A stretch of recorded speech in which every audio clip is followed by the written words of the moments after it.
asalaamaaleykum wa rahmatullahi taala wa barakaatu mbokk yi ñu ngi leen di nuyu fi ñu leen daan nuyoo seen émission gam-gamle booboog léegi diir ngeen ko doon xaaraat pour ñu ñëwaat ci beneen waxtaan ci gam-gamle gam-gamle nag ku ne xam na ne mooy jëli li fi woon tëkkale kook li fi ne mooy gam-gamle mu koy firi ci li nga xam ne noonu la ñuy dundee ci kaw suuf ak fépp foo xam ne fii mën nga tëkkale ñaar yoo xam ne yii bee mën na mottali si bi woon démb mën naa gën bi woon tey sax mën naa gën a baax bi woon démb looloo indi émission gam-gamle tey nag ñu bëgg a waxtaanee ci li jëm ci li nga xam ne mooy ñaar ginnaaw bu ñu jullee tabaski ji ba pare di ñaan yàlla may ñu teewee déwén yu bari defoon nañ ko daaw fekk ren yàlla nañu fekk déwén ci barke Seydina Muhammad alayhi salaam di ñaan yàlla lii nga xam ne moo nekk ci réew mi nekk ci àdduna bi di ko lëmbee vraiment muy feebar bi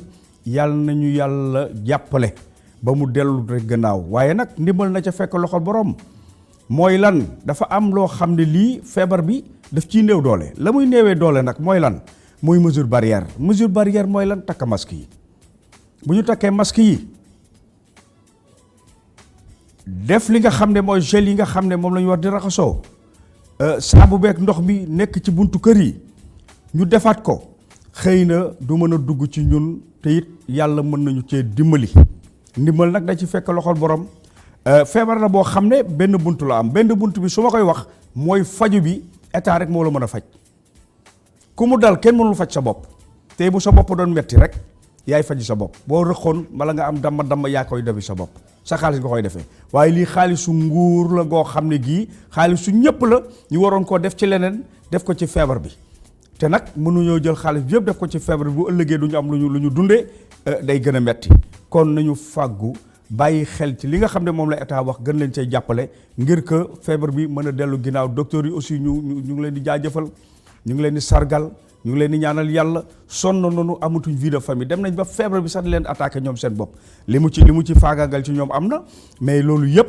seen métier la kon ñu ngi leen di jaajëfal Sénégal gi yëpp ñu ngi leen di ñaanal yàlla doolu jàmm ci réew mi doolu sutura ci réew mi ñu tolloog nag xam nga ci fan yii ñu ñàkkoon ci ki nga xam ne mooy Cheikh Ahmed Tidiane Niass xalif général bu Medina Baye ñu dencoon ko ci alxames yee ñu génn kon ñu ngi koy ñaanal yàlla yokk leeram te yàlla fayal ñu ko ci barke Seydina Muhammad alayhi salaam te nag ñoo am invité président Ismaël Sow président Ismaël ku ne déggoon na ko li jiitu tabaski ji ci li nga xam ne moo jëm ci wàllu tabaski ji di président des éleveurs taxawoon ci lool nag xereñ ci lool ba gis nga résultat yi ci am neex naak neexul am na ci ñu mu neex am na ci ñu mu naqari tabaski dama naan loterie la ren ñi ñooy gañe déwén ñee ñooy gañe tabaski yëpp loterie lay doon jëndkat yi léeg-léeg ñu gañe léeg-léeg jaaykat yi gañe waaye ren dina ma wax kan moo gañe ci tabaski ren bi entre consommateurs yi ak ñi nga xam ne ñooy jaay beneen bi mooy ginnaaw julli dañuy seetu ne mbalit mi gën a bari ci réew mi UCG taxaw ci ki nga xam ne nag mooy Blondin Abdou Ba moom la ñu moo teew fii tey ci turu ki nga xam ne mooy le directeur sunu xarit Mass ñu koy duyu baax ci li nga xam ne lii taxaw na ci bu mu ñëwee léegi gis nañu ne ay changement am na ci li nga xam ne mooy wàllu UCG ndax gis nañu ay pàkk yoo xam ne ñu ngi koy def ci angalu koñ yi pour gën a gindi nit ñi nga xam ne mbalit mi léegi dañ koy gekk ci benn place boo xam ne du tasaaroo ba pare protéger ko ba nga xam ne du déborder loolu Blondin dina ci ñëw léegi waxtaan ci ñun loolu mooy seen émission gam-gamle président Ismaël asalaamaaleykum. aleykum salaam Allah Jingañ maa ngi lay nuyu di nuyu téléspectateur ITV di am mbégte bu rëy vraiment wuyu sa invitation de la gërëm it ci émission bi nga wax parce que am na loo ci tudd léegi mooy gam-gamle nga ne seet laa woon démb ak li tey loolu nag jàngale mu ngi ci te profito nag ci émission bi vraiment di jaxale umma islamique yëpp ci kilifa bi nga xam ne Baye Niass mi fi jóge di ñaan yàlla xare ka àjjana di jaale aussi tamit sénégalais yi suñu professeur Moustapha Sourang yàlla xare ka àjjana yàlla defal ñu barke ak xeewal di gërëm it kër gi vraiment di ko ñaanal ci jàppale bi mu jàppale ren sénégalais yi ci tabaski bi di nuyu sama co-débatteur muy Ba Blondé Abdou waaw di ñaan vraiment li ñu fi waxtaanee na jur njëriñ bu baax pour le Sénégal. jërëjëf président di la jaajëfal ci sa disponibilité xat na ci yow waaye lu mu gàtt jox nga ju sa temps pour mën a ñëw ci li nga jiite parce que baat bu ñu la ko joxee doxee woo ko waxee woo ko lu yàq yow te yow yaa ngi koy doxee yaa ngi koy waxee Blondé Abdou Ba maa ngi lay nuyu ci turu UCG. waaw maa ngi lay delloo nuyoo Alaaji Ngagne donc di nuyu téléspectateur ITV yëpp di nuyu aussi bépp sénégalais ci turu coordonnateur national UCG monsieur Mass Thiam donc mi ma yebal fii tey ci waxtaan bi donc di remercier aussi di la remercier ci invitation bi ak opportunité bi nga ñu may pour mën a waxtaan ak askan bi ci liggéey bi UCG di def foofu la ñuy yëkkee ci UCG gis nañu mbalit mi booboog léegi lu ne ñëw na fi tuddee ko ku fi war a jële mbalit ca Soadip sa SIAS ca communauté urbaine loolu yëpp fekk nañu fi waaw am na ay changement nag ndax boo xoolee ñun bu ñuy gën a nekk xale camion benn rek la woon boo xam dañ daan jël pôle yi sànni ci kaw ka ca kaw sànniwaat ko daana indi sax ay coow léeg-léeg ka ca delloo ko sànni ko mer sànni ko ci oto jàmbur yooyu yëpp daanaa muy dem bay changer di changer mais coowal mbalit ba léegi mi ngi Sénégal ñu gis UCG ñëw ak beneen méthode ndax dañu gis ne bii moo koy saafara waaw am nañ ci yaakaar boo xoolee am na changement yu bëri yu ñu def depuis coordonnateur Mass Thiam ñëw donc indi beneen stratégie bu bees ci wàllum gestion des déchets donc ak ay moyens yoo xam ne it état bi da ko jox UCG pour gën ko dooleel donc naam amoon nañu stratégie mais moyens yi daanoon na néew ba tax na stratégie yooyu ñu doon am daan ñu ko mënoon jëmmal donc Mass Thiam ñëw ak beneen stratégie donc depuis janvier boo xoolee donc ñu indi ay changements yu bëri déjà au niveau interne ci wàllu organisation UCG mais aussi ci wàllu ay projet donc am na benn bi nga junj sànq muy pàkk yooyu ñu teg ci bopp ko ñi donc ñu tuddee ko au niveau de l'UCG PRN mooy point de regroupement normalisé donc benn la rek ci projet yu UCG démarré depuis boobu aussi ñu démarré leneen lu ñu tuddee plan d'urgence de propreté donc démarré nañ ko depuis le mois de janvier donc idée bi ñu ci am mooy mën a changer xar kanamu Dakar dans un premier temps. Dakar di fàttali ne yow yaay coordonnateur Dakar. Dakar waaw di changer xar kanamu Dakar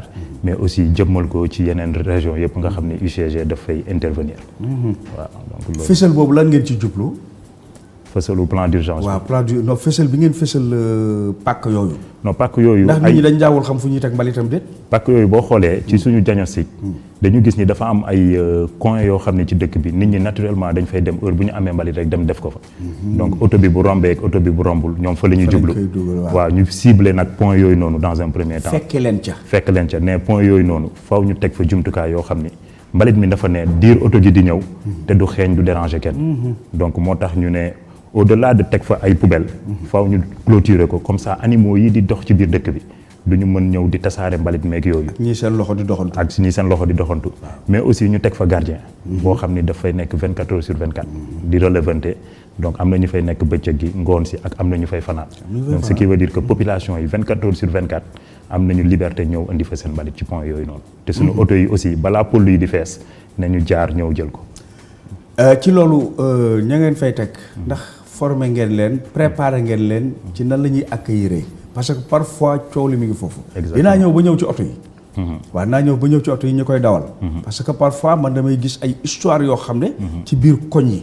am na oto jàmbur sax ñuy endommagé. dëgg la yooyu yëpp ñooñu nañ leen préparé ba indi leen ci coin. waaw ñooñu boo xoolee même ci stratégie bu bees bi.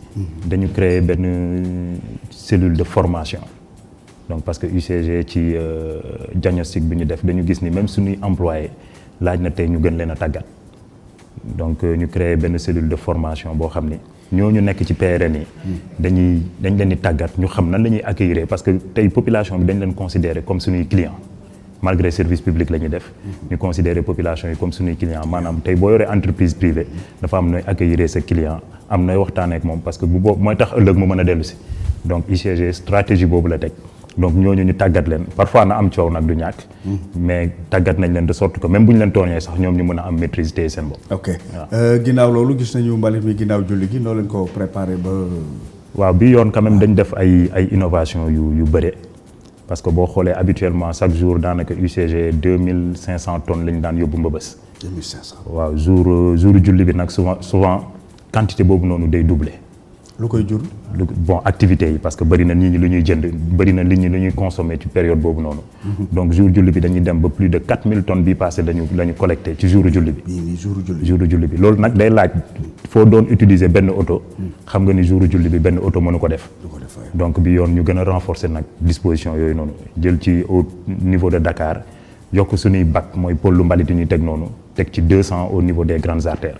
donc 200 bacs la ñu distribué boo demee Allée Centenaire ci 2 voies ñaari tali Bourguiba ñu choisir daal ay axes yoo xam ne ay points sensibles la ci dëkk bi teg ci 200 bacs yoo xam ne moom mooy permettre tey lépp lu nit ñi di produire donc ñu mën ko accueillir mais au delà de bacs yooyu noonu dañu teg ay caisses polybènes parce que bacs yi aussi seen contenance dafa xaw a limité donc ñu teg ci ay caisse polybènes de 25 mètres cubes donc nga xam ne mën na accueillir mbalit mu bëri pendant toute une journée. donc ñu teg ci 26. donc tas ko diggante Dakar Pikine Guédiawaye ak Rufisque. donc moo ñu permettre bi yoon oto yi ba ñu jëlee lu ñu mën jël donc population yi aussi mën di yóbbu kiiwu xar yeeg yooyu noonu yëpp ci point yooyu ñu ciblé. kiiwu xar yi. waaw dañ leen la jël waadu. waa xaw nañu sonal nag dañ ciy am jafe-jafe ju bëri période tabaski mais bi yoon quand même ak innovation yi ñu def maîtriser nañ ko. voilà président foofu laay dugg ak yow. dégg naa seen gars yi la jël nañ gars yi trop ci mbalit mi bant yeeg sampop kii bàyyi ko fa ak pono yeeg lu ñu indi rek waaw. jërëjëf Alaaji Ngañ mun naa wax du noonu noo sonal gars yi. ah du yéen te de sénégalais yi leen sonal parce que bëgg sénégalais yi. xam nga li mu wax déglu naa ko bu baax ne man li ma ci yokk rek mooy.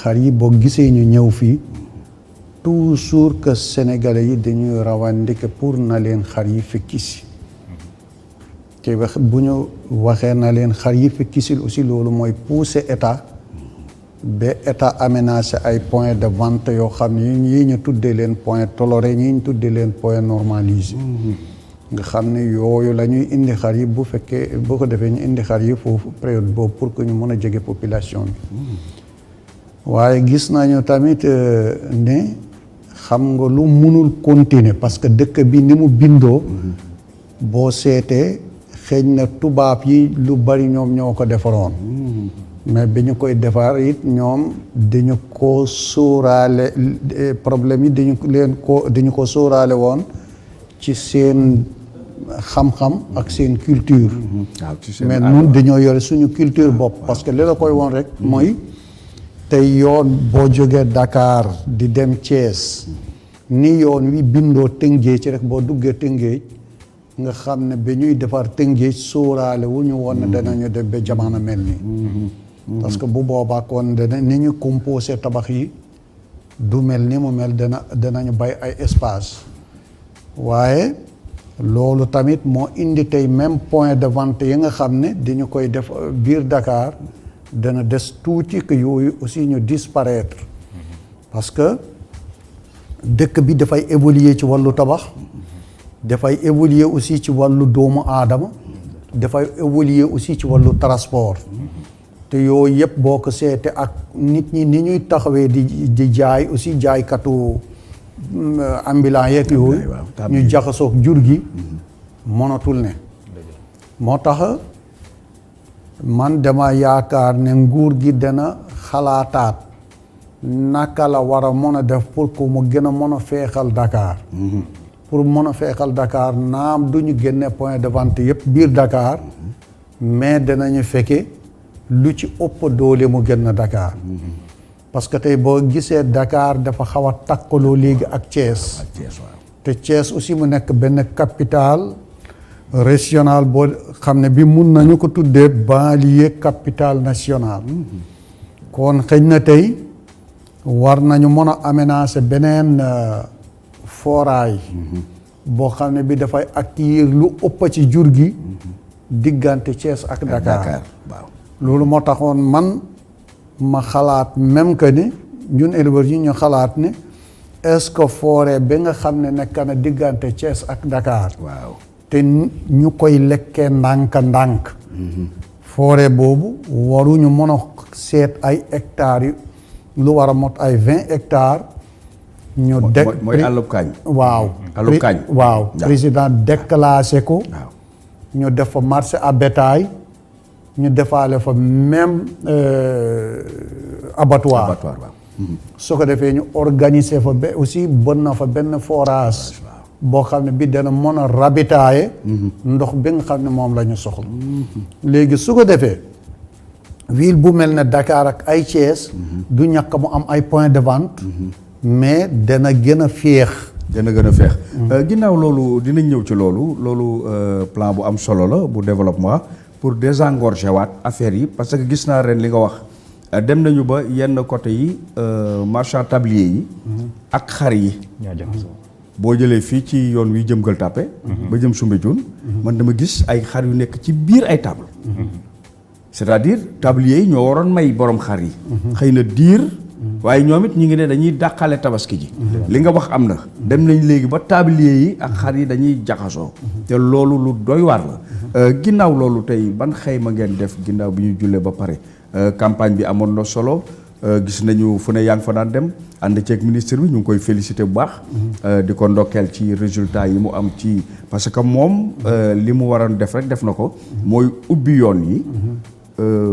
féexal nit ñi mën a indi xar yi. def na ko gis nañu résultat bi ci am. yow ginnaaw loolu ban bilan nga jàpp ne moom moo am ren. waaw Ngagne Alaaji Ngagne dama ci féliciter d'abord les médias. médias yi d'accord médias yi. surtout que taxawaay bi ngeen taxaw jàppale nit ñi ci wàllu orientation ak organisation information sensibilisation. amuleen ci moroom parce que loolu munoon ngeen ko fi yéeku. waaye aussi di ngeen ko def ngir Sénégal. après loolu aussi ma félicite le ministre de l'élevage ma félicite aussi les éleveurs. parce que bilan bi nga xam ne def nañu ko ren ba situation bi demee nii dañoo toog ak ministre bi xamal ñu ne lii nga xam ne xew na ren war naa tax kenn ku nekk jël sa responsabilité mais ñu jéem a seet naka la ñuy dimbalante. lan moo xew ren. li xew maanaam mooy feebar ba nga xam ne am na. waaw dafa tënk nit ñi. waaw dégg nga mu nekk aussi lu kenn xaarul woon mu tënk ñu ci suñu biir réew mais mu tënk ñu ci suñu biir kër. nga xam ne aussi kenn ku nekk su demee ba nga xam ne tabaski jot na. te amul benn yombal boo xam ne bi mun nga ko am tabaski dafay dem ba mu métti ci yow. loolu nag mu ne ñu dañoo bëgg ren que ñëpp a taxaw. ñu jéem a organiser wu ñu jéem a seet naka la ñuy def pour que xar yi mën a ñëw nit ñi mën koo am parce que kenn ku ne am na lu mu maye mën a maye mais am na loo xam ne li mënoo ko maye. li nga mën a maye mooy dem wuti. sa marchandise nga indi ko jaayee ko prix bu jaadu. loolu bi mu amee nag aussi ñu waxtaan ak moom xamal ko ne affaire yi ñun ñëpp ay sàmmkat lañu. mais tabaski bi aussi du kenn mooy taxaw mu ne man rek maa tax ñuy tabaski. kenn ku ne da ciy dugal loxoom. dégg nga am ay grand opérateur am ay moyen am aussi ay petit opérateur dégg nga ñoo ñëpp ñuy jënd ay xar di indi ñu wut financement. ñu toppatoo financement ci ndimbalu président de la république ñu dugal ko ci fonds STAP. ñu financé ko aussi éleveurs yi ci ñi nga xam ne mun nañu ko jot. ñëpp a ñu def déplacement de wuti ay xar yi it ren boo gisee ni mu bare macha allah dafa am période boo xamante ne bi mooy bi ñu defee état d'urgence. temps boobu amul ay xew. réew ñu benn xar. dibiteurs yi aussi fonctionné wuñu. dégg nga kon li waroon a dugg ci yooyu yëpp. yàlla def na loolu dafa resté woon. mais aussi que éleveurs yi def déplacement ñu dem wuti ay xar. nga jënd fale benn jënd fee ñaar ñu dajale ñu indi ak ñeneen ñi nga xam ne aussi amoon nañu habitude di fi ñëw. est-ce que du ci njëg li gars yi jooy nañ ko dafa cher xar nangam xar ba moins de 100 000 sax pour nga am ko da ngay wax ba sonn ci yenn jëmmi xar yi seen taxawaay. est-ce que loolu financement bi indiwu ko. non gis nga Alaaji Ngagne financement bu yombalul mënul jafeel. parce que boo génnee financement nga jox ñëpp déjà concurrence duggoon na. dégg nga day bari su baree nag li mu mën a jar rek lay jar dégg nga moo tax ren nit ñi am nañu financement indi nañu ay xar mais am na ñoo xam ñi aussi dañoo yaroon dégg nga yar bi aussi du ñu dëkk ci biir teeru bi rek parce que sàmmkat yi aussi da ngay gis koo xam am na ay jaar yoo xam ni dañuy bari ay xar da ngay sélectionné yu góor yi nga préparé leen pour tabaski dégg nga ñoo ñëpp ñu ngi fi woon pour war a mën a préparer kii bi mais man mosuma gis joxe nañu financement loolu tax ay xar seer kon seer gi lan la seer gi seerul xar seerul déedéet seerul parce que xam nga lu tax Sénégal ni muy évoluer la nit ñi dul xool parce que parfois saako aliment de bétail li mu doon jar 1 an après jaratu ko tey ñoom du ñu sóor la tax xar mi toll nii ak fa borom jaar ba mu mel noonu voilà loolu duñ ko calculer duñu ko calculer te mun naa la wax ne yow mun nga génn nga doxantu ci dara yee nga xool dana jafe nga gis xaru sàmmkat boo xamante ne bii yegg na 100,000 da nga koy am te gis nga xar bii jar 150,000 xaru sàmmkat waaw xaru sàmm waaw am na xaru sàmmkat dafa xam nga dafa am ay xar yoo xam ni dañ leen di yar ci biir kër yi waaw mooy laadum yi waaw yooyu kenn du laal waaw xam nga sax booy xool léegi njaay mi ndaw ñu ci bari dañ ca dugg léegi bon sàmmkat bi jaay ak ki nga xam ne bu tabaskee mu dajale xaalisam topp àll bi di collecté ay xar di ñëw noo mën a différencier ñaar ñi voilà gis nga sàmmkat bi kee moom campagne lay def campagne voilà moom am na financement dem na jëndi ci événement bi lay carte pour jaay mu récupérer la mu am mu tranquille dem ñibbi këram dem defi leneen xalaat leneen waaw kee nag waaw sàmmkat la boo xamante ne bi da ciy gagné di perte kooku da koo donn parce que kooku fi muy mooy sàmmkat bi nga xam ne dafa yore nag bi fi muy rattrapé wu la mu perte ci yëkk bi waaw ci nag bu jigéen bi la koy amee ci meew mi wala la muy juree prochainement kooku da ngay xaar bu yàgg dégg nga loolu moom moo leen wutale léegi nag xam nga ñi nga xam ne dañuy wax ne xar yi dañoo seer mun naa la jox rek benn misaal bu gàtt par exemple wóor na ma ne man xaru càmm buy jar 150,000 doo ko gis wala bariwul daal amul tey fi mu nekk nii tey boo demoon nga jaay benn xar 150,000 nga diviser ko par 12 mois li muy dëkkee ci yow mooy 12,500 par mois lay ñëw waaw loolu la lay xar bi dëkkee sans compter nag la nga ci def ba xar bi juddoo wala ba nga ko jotee boo génnee fere yaa nga ci def yëpp waaw bu moytuwul xar bi doo ko jaay te gaa yi bariwul nag ku ciy liggéey di fayee ko weer. waaw 15,000. waaw loolu am na président Ismaël Sow la ñu invité tey ginnaaw julli gi mu ñuy defal évaluation yi xayma yi ak tamit li nga xam ne ci kanam dinañ ñëwaat ci gën a xóotal waxtaan bi ñëw nag ci UCG li nga xam ne mooy mbalit. boo leen ko doon définir lan mooy mbalit parce que xeer. bant yat mbuus suuf si lan mooy mbalit pour nit ñi xam lan lañu war a génne ak lan moo war a doon récupérer. waaw mbalit nag bëri na définition daanaka. waaw mais bu ma ko doon jox définition bu simple. yéen bi ngeen soxla yéen. waaw définition bu simple ñun boo xoolee UCG ci sigle bi unité de coordination et de la gestion des déchets solides la tudd. solide waaw. boo koy kii mooy lépp loo xam ne nit ki da koy jëfandikoo ci këram. mu koy ba pare bu ko utiliser ba pare soxlaatu ko génnee ko jëm grava bokk ci. li nga cité grava bokk ci loolu beneen xeetu déchet la. wax leen luy grava xam nga ñun ñi ñuy waxal. ay dégguñu sax tubaab boobu. ndax ñoom ñoo ëpp ci nit ñuy def mbalit mi. dëgg la grava mooy lan. grava mooy ay mën naa ko tuddee xeer. ay xeer lépp loo ay yat waaw yat moom déchet vert lañ koy wax. waaw. ay déchets verts par exemple nga gis nga Dakar lu bëri surtout bu ma jëlee exemple rek biir Point E da ngay gis kër yu bëri parfois dañuy am ay fleurs ak yooyu parfois ñu indi ay jardinier mu koy dagg loolu ñuy génnee noonu mu doon ñax loolu mu la ñuy wax déchet vert la tudd parfois nag mun nañ ko bañ a considérer comme li ñuy wax déchet ménager muy dugg ci compétence u UCG lu muy gérer grava aussi ci la bokk UCG naam du ko gérer sax mais boo xoolee ci innovation yooyu ñu teg. du boole ngoon ko ci. boole nañ ko ci. fekk ci ngeen ci population waaw parce que dafa am lu muy yàq ci suñu liggéey. boo xoolee parfois mun nañ ñëw ci benn koñ nettoyer ko ba mu set. nit tabax këram rek génnee gravat bi teg ko ci buntu kër gi. bu boobaa fekk ñun yóbbu nañu suuf si yóbbu nañu yëpp mbalit mi mais gravat boobu noonu mu fay teg day sax inciter parfois voisins yi dëkkandoo mi ñu ñëw di ci teg mbalit ci kaw. donc comme jàpp nañu day yàq suñu liggéey moo tax même ci biir service bi am na benn service bu bees bu ñu créé bu tudd Allo Grava.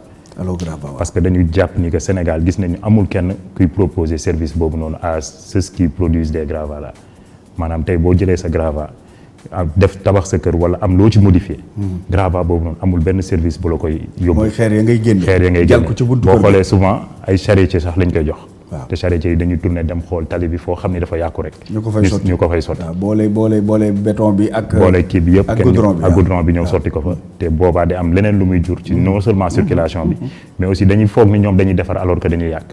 parce que dafa tali bi moomul loolu tali bi goudron la moom ak yooyu pour que oto yi mën a circuler normalement. donc ñun ñu proposer service boobu tuddee ko Allo Grava. donc comme ki produire gravat bi moom moo am responsabilité évacuer ko. produit boobu noonu ñu def ko de manière payante maanaam nit ki bu woowee tey Allo Grava comme moom moo am responsabilité bi parce que boo ko yóbbul service d'hygiène mën na dal sa kaw. te fay bi yéen ak service d'hygiène da ngeen liggéey. dañuy liggéey waaw lu bëri. léegi lan mooy collaboration bi. ñoom déjà dañuy def ay campagne de verbalisation mais aussi. dafa am benn outil bu ñu créé woon bu tudd ci biir Allo Déchet ñu inclure ci service d'hygiène de sorte que ñun bu ñu amee réclamation yoo xam ni tey bokkul suñu compétence. ñu mun ko imputer service d'hygiène moom mu agir. moom mu ñëw def amende ak yooyu. waaw après comme ça ñun day yombalal suñu liggéey noonu la ñuy liggéey ak ñoom. ok kon yéen service d'hygiène léegi yéen boo leen gisee lu leen jaaxal. loo xam ni bokkul ci suñu domaine. bokkul ci seen domaine te day yàq liggéey bi. ngeen signalé ko. service d'hygiène wala brigade de l'environnement. ñoom ñaar la ñuy ëpp lu ñuy liggéeyal. waaw ok loolu da ngeen ko boole léegi ci seen liggéey. ci suñu liggéey waaw. ok d'accord gis nañ aussi léegi ndox mi ball. dem fekki mbalit mi. dëggantaan te ndox mi ball kooku ONAS la. ONAS la mais boo xoolee loolu phénomène boobu lu muy ëpp sax mooy ci nawet gi ñu ne. mun naa joxe firnde rek ci lendemain tabaski bi ba ñuy def suñu intervention ci marché Petersen. donc xawoon na métti parce que caniveau daanaka yi fa nekk yëpp lañ doon bàll suñu agent yi dañoo obligé woon jox leen ay bot ñu dugg ci biir ndox mi di ko balee solo ONAS. te col ko ONAS ngeen leen indil. waaw lañ leen indil jox leen ko pour ñu mën a xëcc mbalit mi. parce que boo ko fa bàyyee ku romb danaan dafa tilim te mu ne UCG moo ko fa bàyyi alors que sax xëy na li ko causé du UCG. lan moo causé. donc mooy ndox moomu di bàll. ndox moo ko war a dindi. ONAS a ko war a dindi. seen digganteeg ONAS lu ci ne. am ngeen collaboration aussi am nañu collaboration. am nañu collaboration ci yan anam mooy aussi comme ni ñu koy defee ak service d'hygiène. donc heure bu ñu gisee foo xam ne aussi keroog dal nañu rek ci rond-point jet d'eau bi. donc liggéeyoon nañ ko bokkoon na vraiment ci zone yoo xam ne ci suñu plan d'urgence ay zone test la woon. nga xam ne dañ ko jëloon def ko genre projet test nettoyer ko ba mu set jékki-jékki ba benn moment gis ni ndox mi dafa commencé waat ball. donc ñu mujjee contacter ONAS ne leen problème bi am na fi ci zone boo xam ne dañ fay liggéey ñëw leen agir. mais bañ ko defee aussi gis nañu ils ont réagi. pour ñëw léeg-léeg di ngeen daje ndoog ñoom ci terrain bi. ci terrain bi waaw bëri na. ok loolu laa doon leeral ci diggante UCG ak ONAS aussi dinañu fi ñëw. ñu waxtaan ci loolu parce que tamit ñoom période bii gën na bokk ci seeni période. diggante mbalit mi ak foos yi ball aussi. ñu waxtaan ci. ginnaaw loolu. waaw ma complété ci juste benn aspect ci wàllu suñu ligue diggante ak ONAS. donc dañu seetlu souvent surtout ci yenn gox mun naa lim Tëngéej. nit ñi dañu am habitude jaxase mbalit mi ak ndox mi. waaw ba pare dem di ko tuur ci tefesu géej gi wala ci canal à ciel ouvert yi. même boo xoolee canal 4 boo fa tiimee. daanaka mbalit mi parfois ngay gën a gis ko ndox mi. donc ñu créé ñun lu ñuy wax PRN liquide comme PRN point de repère pack yooyu nga doon wax sànq. noonu la mel. mais bag yi ñu fay def. pëllu mbalit yi ñu fay def dafa am filtre. dafa am filtre ba tax na nit ki bu ñëwee sotti mbalit mi ak ndox mi. mbalit mi day des ndox mi. wàcc dem ci canal bi. waaw loolu ñu ngi koy expérimenter actuellement au niveau de Rufisque. donc te teg nañ fa 10 points PRN liquide yoo xam ne actuellement mi ngi fonctionner foofu noonu. waaw ñuy xool nag bu demee ba dox après ñu xayma ko xool naka lañ koy yaatale. UCG amul ay camion yi ay concessionnaire yoo leen koy jox moom waaw. agent yi ñooy seen agent. parfois dañuy gis réeroo diggante chauffeur bi agent yi. est-ce que yéen bu ñu leen indilee oto chauffeur concessionnaire yi. est-ce que formation jarul ngeen former indi leen chauffeur ngeen former ko ba pare. wala ngeen commencé sax yéen ngeen former chauffeur di jox ñu indi leen camion yi. waaw loolu liggéey nañ ci nag lu bëri depuis 1 an. daanaka boo xoolee sax ay jamono camions yi daanaka kenn peinture ko kenn xamul ko moom ak léegi boo xoolee camions yëpp yi di ñëw. UCG waaw UCG lañ ciy bind mu am peinture bu weex parce que depuis 2019. dañu signé contrat ak concessionnaire yi. donc pour contrat boo xam ne moo tënk liggéey bi ñuy liggéey ak ñoom. parce que amuloon ci ay jamono. concessionnaire yi daanaka mun naa ne amul dara lu leen lié woon ak UCG ñu lancé benn appel d'offre depuis 2016. pour mun a formaliser liggéey boobu noonu jox leen ay contrat mais ci biir contrat bi aussi. ñu defal leen ay exigences wax leen chauffeur bu ñuy indil camion bi ñuy indil nan la war a mel. donc parce que camion bi bu ñu ko indee dañ koy mettre à la disposition de l'UCG. donc l'UCG moo xool fu mu koy dugal yan agent la ciy teg et cetera et cetera. mais chauffeur bi ci suñu disposition lay ne. mais concessionnaire moo leen ko jox. moo ñu koy jox waaw. moo ñu koy jox ñu mettre ko à notre disposition ñun ñu utiliser ko pour liggéey après nag bu demee ba mbëbës et cetera processus bi foofu lay suivre ba moom am lu ñu koy delloo ci liggéey bi et cetera mais boo xoolee depuis un certain temps sax am na yeneen camions yu bees yu ñëw yoo xam ne UCG moo ko moomal boppam. ok commencé na ñëw moom it. waaw bëriwuñu nag. bon camions yoo xam ne bëriwuñ la mais ci cadre benn projet bu ñuy tuddee PGDSU. donc la ko UCG acquérir. donc muy daw parfois pour corriger yenn dysfonctionnement yi ñuy constater parfois ci système. mbali mi daal mbëbës rek amul mbëbës rek. waaw lim naa ko léegi mbëbës rek. non lim naa ko léegi. projet bi may wax noonu PGDSU. projet de gestion des déchets solides urbains la tudd. luy liggéeyam. waaw projet bi donc finalité bi mooy ñu mën a am ay infrastructure yoo xam ni. mooy mën a transformer mbalit mi. mais loolu yàgg nañ ko wax. waaw yàgg nañ ko wax boo xoolee projet bi démarré na depuis. gouvernement bu ñëw moom ngay campagne. non boobu nag démarré na. depuis 2014. Depuis 2014 la démarré. Donc mais ville yu mu ciblé woon dans un premier temps. C'était les villes, la commune de Touba ville religieuse yi la ciblé. Touba Tivaouane ak Kaolack. tey boo demee Touba booy génn Touba di dem Daara. boo dawee tuuti ci sa gauche boo xoolee am na UCG lu mu fa nekk di tabax ñu tuddee ko centre d'enfouissement technique. moom lay tabax. pareegul mais li ci des bëriwul. moom bu paree luy njëriñam. luy njëriñam mooy ñu mën a valoriser déchets yi. déchets yi fay ñëw di ko fa transformer lépp lu mën a def compost nekk compost lu ñu mën def gaz def ko gaz lépp lu ñu mënaat utiliser ko déchets ultimes yi nag ñu doog ko enfouir. loolu projet boobu ñaataat lay durer. Normalement li ci des bëreetul je pense 1 an moo ci des donc pour ñu finaliser l'ensemble de ces infrastructures. Donc am na benn au niveau de Touba. am na benn au niveau de Kaolack. ak benn au niveau de Tivaouane. moom ngeen phase moo nekk en cours moo nekk en cours mais am na beneen deuxième phase. bu ñu tuddee Promojet. nga xam ni signé nañu yàggul protocole d'accord bi ak waa Banque mondiale. donc projet bi daanaka financement bi romb na 100 milliards. ci boobu financement du ñàkk dégg nga ministre Abdou Karim Fofana di ci wax. ba mu demee Mbëbës. ci cadre projet boobu noonu ñun la ñu prévoir di soppi Mbëbës. donc changer ko mu bañ a nekkati décharge mais nekk benn site de transfert et de valorisation des déchets. ok kon daal ñu loolu daal yaakaar nañ ne bu sottee. dinañ weesu Mbëbës léegi. waaw nañ ko weesu jot na sax ñu weesu. Mbëbës. waaw jot na boobu ak léegi. bu ñu ñëwee ci loolu tamit gis nañu UCG. digganteem ak périmètre yi ma xam ne moom la war a agir. ak yenn côté yi nga xam ne compétence su maire yi la. te léeg-léeg day indi coow. lu indi coow li kan moo respecté wul sa liggéey ci yéen daal. donc boo xoolee yaakaar naa point yi ngay wax noonu souvent ci marché yi lay doon ak garage yi. waaw parce que marché yi foofu mairie bi moo koy gérer. moom mooy louer cantine yi moom mooy percevoir taxes yi dafa mel ni point de vente mouton yi rek. waaw mairie bi moo koy gérer moom mooy louer tente moom mooy percevoir normalement. donc moom moo war a nettoyer après UCG door a ñëw en appui. ñoom dañu am ay agents comme yéen. mais du mairie yëpp a ko am nag mais am na mairie yu bëri yu am ay agents. donc yoo xam ne dañuy nettoyer. bu ñu nettoyer ba pare après UCG door a ñëw defal leen évacuation. génneel leen ko yéen. génneel leen ko ñun ñu ñëw yóbbu ko. mais dañu gisagul point yu bees yi ci booru marché yi. am na ci marché HLM. HLM rek ngeen ko def. pour le moment am na HLM am na marché Kermel. marché Kermel am na. prévoir nañ koy aussi ci yeneen marché boo demee marché bi nekk marché central Rufisque. am na fa. pour ñoom bu ñu génnee rek dugal foofu. donc point yooyu noonu li ñu ci jublu. mooy mu nekk des points de propreté de proximité. maanaam chaque quartier ñu mën fa am genre point yooyu noonu xam ni population bi chaque fois même bu oto bi ñëwul sax mën nañ am fu ñu teg seen mbalit 24 heures sur 24. te boo xoolee jotoon nañu teg fukk ak ñett ci département de Dakar. instant yi ni am na 50 yu ñu nekk di tegaat au niveau de la région de Dakar ak yeneen 30 au niveau des autres régions. président dégg nga mën nga ci indi ay kii tamit ci li mu wax. waaw nan nga ko jàngatee. ci ban fan. waaw ci côté yëpp yi mu wax ci développement jóge mbëbës créer ay usine comme ça ñu mbalit mi bañ ci nekkati ci gas suul rek. nga xam ne day ay compost ay engrais. yu mel noonu. waaw waaw jërëjëf xam nga man li ma ciy indi rek mooy que nun Sénégal dañoo xaw a am problème. parce que li tax ñoo xaw a am problème. dañuy wax ne lii seen compétence la mais nañ ko ba ak ñoom. te le mairie yi mu wax. war nañu mën a am benn participation. boo xamante ne bii sax benn participation polyvalente. ñoom maire yi. maire yi.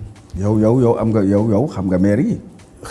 yow moom xam nga ci maire yi. parce que sa regroupement bi daanaka ci maire yi la ñu ne. waaw léegi nag maire yi aussi ñoom li leen intéressé rek mooy taxe. te taxe yi. koppartu waaw loolu koppartu. waaw loolu nag. loolu aussi dafa amul organisation. parce que organisation bi ci war a am tey mën naa la jox benn exemple rek par exemple. tey bu ñu waxee mairie point E. waroon na mën a wut benn espace boo xamante ne bi bu desee fukki fan ak juróom wala ñaar fukki fan. ñu ne point kii espace bi dañu koy aménager. wut quelques jeunes. ñoom ñu toog foofu ñoom ñoo fay garder. ku jënd sa xar nga ñëw dénkaane foofu. am loo fay. mais aussi mairie bi jéem a engagé benn vétérinaire privé. boo xamante ne bi moom dafay am prestation bu muy defal ña fay toog. nan la ñu war a compter xar yi waaw. pour bañ koo jox lu muy lekk loo xam ne lii da koy gaañ. su ko defee ñi nga xam ne dem nañu bi ñu wax ne man kat bu ma jënd sama xar appartement laa am. moom mu jënd indi foofu. bu indee foofu. xale yi parking privé. voilà moom lay créer. voilà boo xam ne ku teel a jënd xar. voilà fa nga koy yóbbu. voilà ñu matriculer xar mi. voilà nga am sa collier. yoo xamante ni ak say kanaar. yoo xam ni da ngay tëj mu nekk numéro 126. yaa ko waaw. dégg nga boo ñëwee yow la ñu koy jox ñu tëj ba pare jox la sa caabi. nga jël vétérinaire def fa. voilà da nga jël vétérinaire bi day jaar foofu rek mais da ngay jël ay jeunes. dégg nga boo jëlee jeunes yi vétérinaire bi day ñëw di leen conseiller nan la ñu war a. sàngee xar bi nu ñu ko war a compter. dégg nga mun na ko def 2 fois par semaine. dégg nga jaar ko rek def 2 heures de temps wala 1 heure de temps waxtaan ak ñoom dem. mairie bi am indemnité bu mu koy jox après. loolu ndimbal la su paree la fay nekk pour ñu nettoyer ko dana yomb.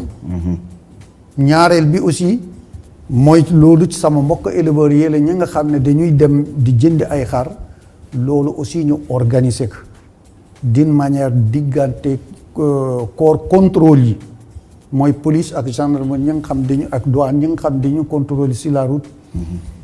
ak mairie yi loolu aussi ñu leeral kiy fay loolu moom dafa baaxoon même bu dara xewul sax loolu mu am par exemple nga xam yow boo jëndee ay jur lan nga war a fay. loolu ñu xam ko mu leer boo ñëwee ci marché à bétail lan nga war a fay te loolu li suñu ko waxee ba pare aussi ñu fekkee def ko ci benn kayit boo xam ne bi kayit boobu jar na sax yow nga koy jëndee 100 francs wala 200 francs pour que yow mi commerçant nga xam li ngay war a def. ëllëg ak jàmm bu ñu la arrêté ñu laaj la loo xam ne lii waroo koo fay nga ne lii waruma ko fay. soo leen werantee nga génnee sa kayit. parce que gis nga président dafa génne benn circulaire. signé ko comme quoi que baale na lépp luy droit ak taxe exonéré nañ mais à Missirah gars yi di ñu doon def boo camion ñëwee mu chargé ay xar ba pare ñu jàpp ku ñu fiyee ko 10 000 francs ñu ne boo fiyu la foofu lañ lay taxawloo te boo fiyee ba pare duñ la defal benn kayit. au passage ñuy gërëm aussi le gouverneur de la région de Tambacounda bi moo koy yégee mu coordonné ak gouverneur de la région de Ziguinchor ñoom ñëpp a ñu waxtaan mais loolu dañ ñu mu gën a gaawee parce que loolu yëpp li koy indi mooy dafa bari yoo xam ni dañu koo am te leeraluñ ko ay njur njaaj waaw non mais c'est que mën na sax bañ a doon njur njaaj ñeme wu ma ko waxee noonu mais li may wax rek mooy que leerul te gis nga réew li koy doxal mooy parce que aussi ñu baal ma au passage techniciens yi ñoom ñooy defar mais ni ñu munee defar loolu lañ munee yàq. waaw mooy njuuj njaaj bi rek. waaw parce que technicien gis nga lu muy bind di ko defar. mun na la bindal lu parce que muy ngay président de la république wala ngay ministre. amul benn ministre wala président de la république boo xam ne bi mun nga xool courrier yëpp. nga traité ko analyser ko ba pare nga noté ne lii nañ def lii nangam ak nangam. da ngay imputer ay dossiers. ba pare nga déglu ay techniciens. nga waxtaan ak ñoom. mun nañoo la nag jox benn xalal la benn yoon. boo xamante ne bi boo ko seetee dafay baax lool mais def nañ ci benn prox ndoll boo xam ne bii gal-gal la. bu ñuy defaroo ci biir te yow doo ko xam. dégg nga parce que li la koy jaaxaar rek mooy bu ñu boo déggee ñi jàng droit. waaw dañuy wax parfois interpréter. waaw damay interpréter lii na nga ma xam nga interprétation bu duggee rek. problème ñëw na parce que mun nga interpréter nu mu ne ay prox ndoll la yoo xam ne yi vraiment gis nga te aussi réew yi nga xam ne ñun dañuy roy ci réew yooyu ñooñu seen lépp a dafa leer. du ñu jalgati lu texte. dégg nga texte bu ñuy def dafay leer naññ. kenn ku nekk xam boppam.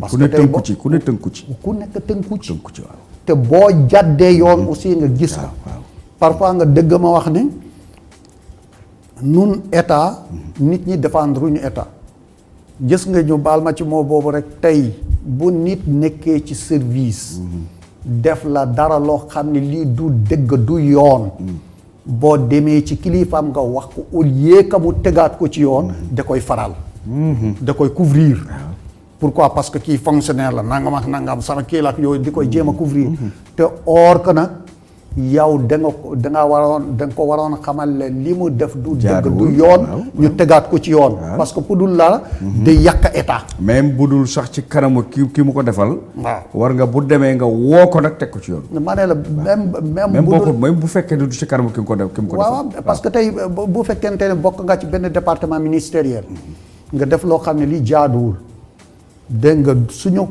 soo ko gouverneur xamee wala préfet dafa lay artu boo ko defatee da lay def rapport mu dem sa ministre ci loolu la ñuy dugaat ci biir jur gi ndax ren gis nga xar yi li des bari na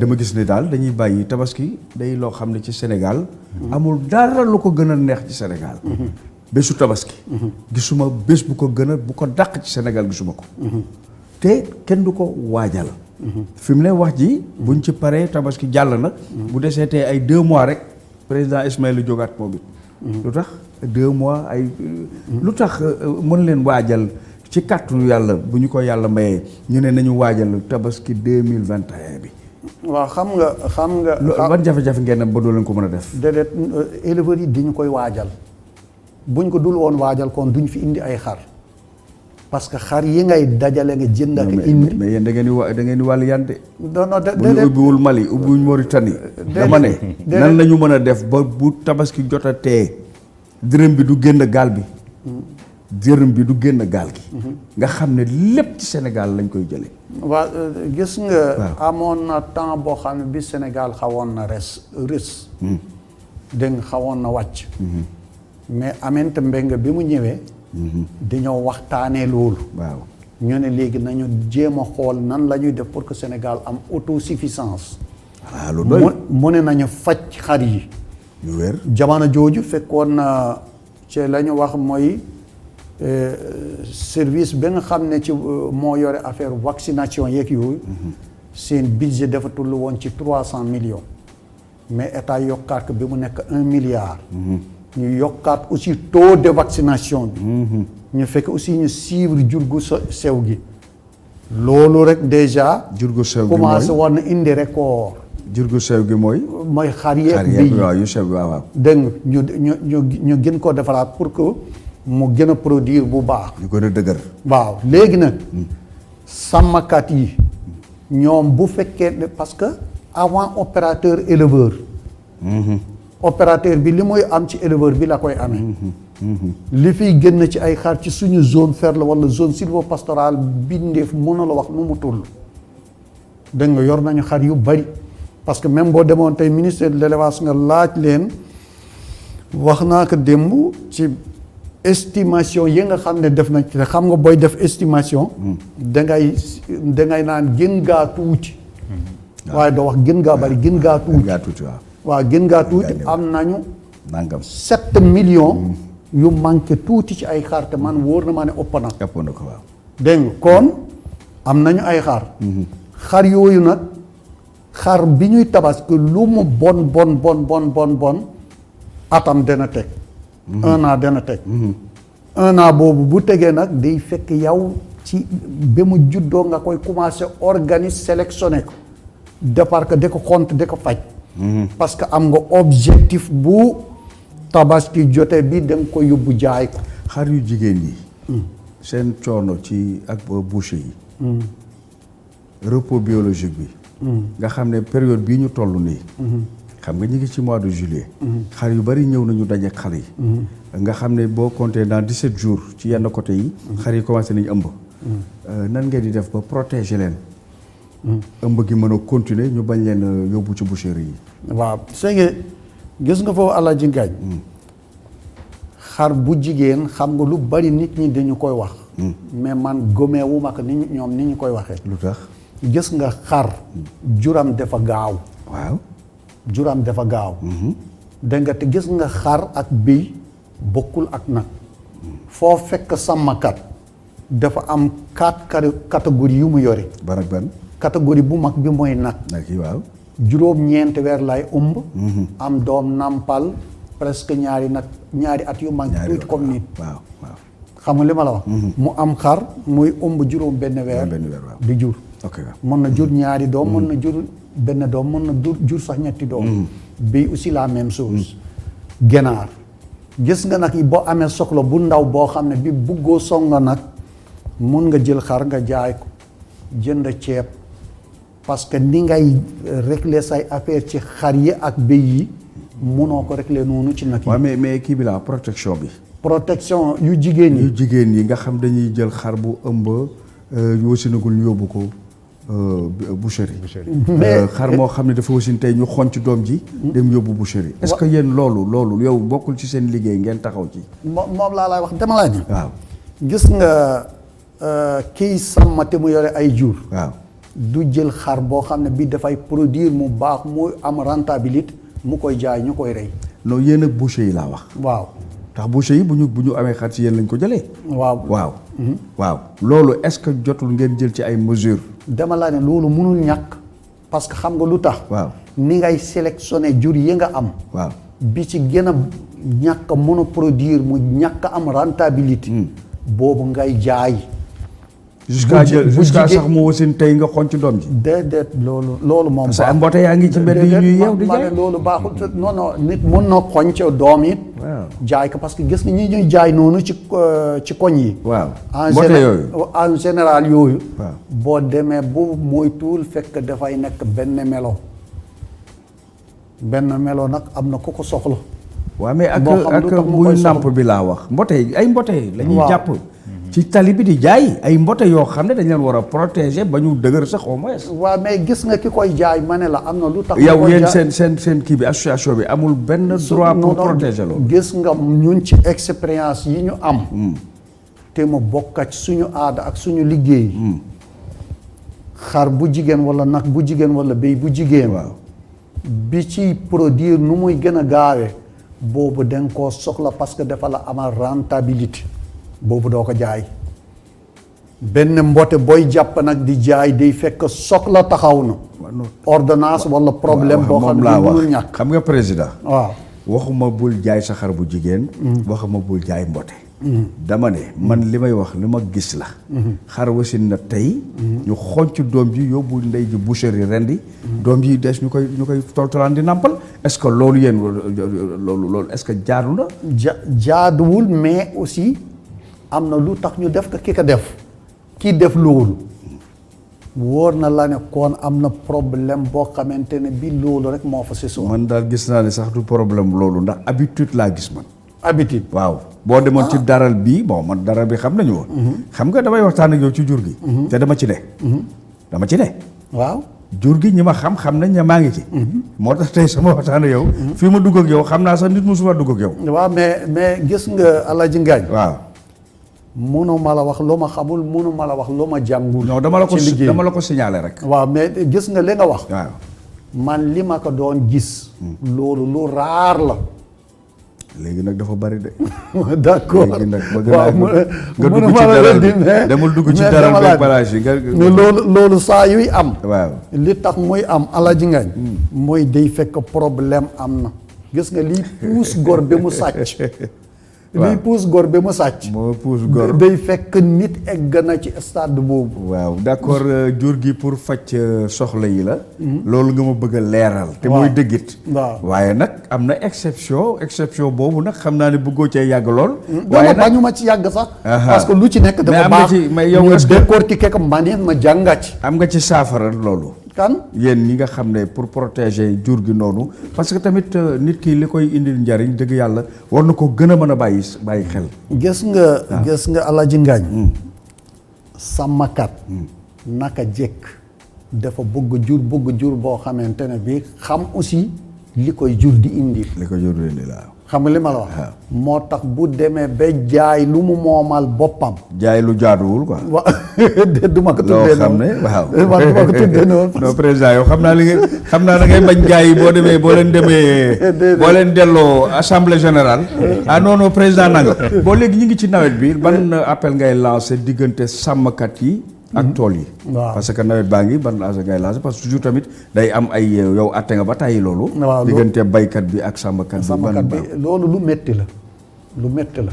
parce que aussi loolu problème d'organisation. dafa métti toujours loolu boo koy tuddee rek yaa ngi ñëwaat ci foncier. mooy li may tooñee technicien yi. waaw. dégg nga baykat ak sàmmkat. dañoo bokk baay. ñu bokk bëgg-bëgg. ñu war a ànd ci jàmm ak salaam. ñu dem bay tuddante doom mayante jabar.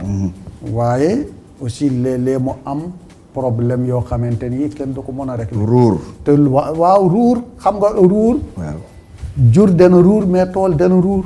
ah tool nu muy ruure. waaw tool nu muy ruur looloo jarale si na lay ruure. xam nga lu tax tool muy ruur. waaw ñëw foo warul a béy nga ne da nga fay béy. wala sàmmkat ñëw fu mu warul sàmm mu ne dafay sàmm. ku ne boo jógee ci li ñu la jox parce que suuf. waaw kenn ku ne da nga cee am droit. pour say activité ak sa dund. te dundu doomu aadama dafa aju ci suuf. xar yi ñuy wax tey seer nag seerul ci suuf la aju. parce que ressource naturelle mooy ñax meeg garab yi. espace yi ñuy sàmmee bu amee jur gi di yomb. est-ce que jotul kon ministère yooyu ñu lëkkale leen. pour mu gën a yomb. mu ñu lëkkale. culture ak élevage. agriculture. culture ak élevage. non xam nga man fan laa ko gisee loolu aussi. waaw. état dafa ci am loo xam ne lii seen liggéey la yéen les médias. mooy. ak état. ak état. waaw. loolu lan la ci minute bu gàtt. waaw minute bu gàtt mooy tey. population yi ni ñuy dégloo média. dégloo wuñu noonu politicien. ni ñuy dégloo média. média yi ni ñu leen di dégloo yéen. ni ñu leen accorder attention ci média yi. waaw dégloo wuñu noonu politicien. kon daal ñun am na te borom xam-xam yi nga xam ne aussi dañoo nekk au lieu que ñoom ñuy traité affaire politicien yi wax na lii def na lii. ñu traité problème foncier ak dikkin doomu aadama bi. ak situation problème yi am à la base. jërëjëf président jeexale ko ci UCG. ginnaaw loolu dégg nga li ñu fi waxtaanee yëpp. lan ngay indil wax population bi yow yaay coordination surtout Dakar. Dakar 1 fan la yem d'abord. ak tamit lan ngay lancer appel. ñu ngi jëm ci nawet bi.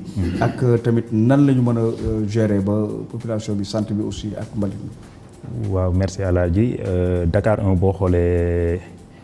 dafa jógee ci benn division bi ñu def ci Dakar. parce que Dakar bu njëkk daanaka benn coordination la woon ci biir UCG. mais ñu gis ni gérer ko ak densité population bi fi ne. dafa xaw a jafe. donc coordonnateur Mass ba mu ñëwee ñu xaaj ko en deux idée bi ñu ci amoon nag mooy pour ñu gën a efficace ci terrain bi. donc Dakar 1 daanaka plateau Gorée la commencé. jëm ba Mermoz Sacré-Cœur donc c'est quasiment 11 communes sur les 19 de Dakar. Donc appel nag bi ñuy lancé population bi dañ koy tënk ci comportement éco-citoyen. moo waxee comportement éco-citoyen mooy bépp comportement boo xam ni ñun dañuy yombalal suñu liggéey ba pare du tilimal dëkk bi. waaw bokk na ci mbalit mi ñuy xaar ba oto yi di ñëw ñu koy génnee. mais ñu koy def aussi ci ay sachet yoo xam ni dafa adapté. mais mbuus yi ñu ngi koy tere de. waaw mais am na ci yoo xam ni day dégg naa ko fi. waaw mais am na ci yoo xam ni surtout yu ñuul yooyu noonu. boo xoolee am na yu ñuul yoo xam ni daanaka fa la ñuy def mbalit mi boo xoolee même dans les pays développés sax moom la ñuy utiliser boo xoolee boo génnee ci mbedd mi. dans les pays yooyu autorisé nañ ko. boo xoolee ci pays développés yi. bu ñu kiyee mbuus ak yooyu noonu mais yëpp yu ñuy def mbalit te mu xaw a noir nga xam dañ koy génnee teg ko ci booru tali bi takk ko. yooyu ba tey dëkk yëpp quasiment dañ koy utiliser. donc ñu leen di ñaax rek soit buñ ko mënul utiliser daal léegi ñuy génne mbalit. waaw buñ ko mënul utiliser it nga am pôle mbalit boo xam ni. mais boo seetloo fii ci Sénégal daanaka ay tuyau bu yàqoog paan yu yàqoog yooyu la ñu taamu. di utiliser di ci def mbalit. te souvent day tuuti. du mun jël sax mbalitu kër gi boo ko tegee sa buntu kër sax mu commencé naaw. donc yooyu dañuy tuuru fa te loolu non seulement day jafel ñii di balee ci mbedd mi day mettil seen liggéey mais aussi camion bi bu ñëwee même bu jëlee mbalit mi sax foofu day des tilim. waaw donc dañuy gën a ñaax askan bi ci loolu. da koy dandal sax. Exactement donc dañuy gën a ñaax askan bi ñu bàyyi xel ci loolu mais aussi UCG am na lu mu nekk di dérouler ñu woowee ko projet test au niveau des quartiers muy benn projet boo xam ni. donc dañuy ñëw ci benn quartier xool lan moo fay jafe-jafe. ci wàllu propreté bu ma waxee propreté nag dafa nekk mbalit ak lépp di nekk ci biir. donc ñu jéem ko saafara. donc boo xoolee commencé nañ ko au niveau de Gibraltar. moom loolu la ñuy jël di ko wéyal nag. incha allah ci yeneen quartier jërëjëf Abdou Blondin Balla woon ci UCG waxtaan bi xam naa daañu ko gën a wéyalaat ci yeneen anam. amoon tamit yow président des éleveurs nga xam ne moom miin nañ ko. Ismaël Sow moom nga xam ne di ko jaajëfal ci liggéey bi nga xam ne def na ko ci laata tabaski ji. gis nga après tabaski ji ak bilan bi mu ñu indil mu doon seen émission gam-gamle mbokk yi di leen jox rendez-vous ci beneen numéro ba beneen.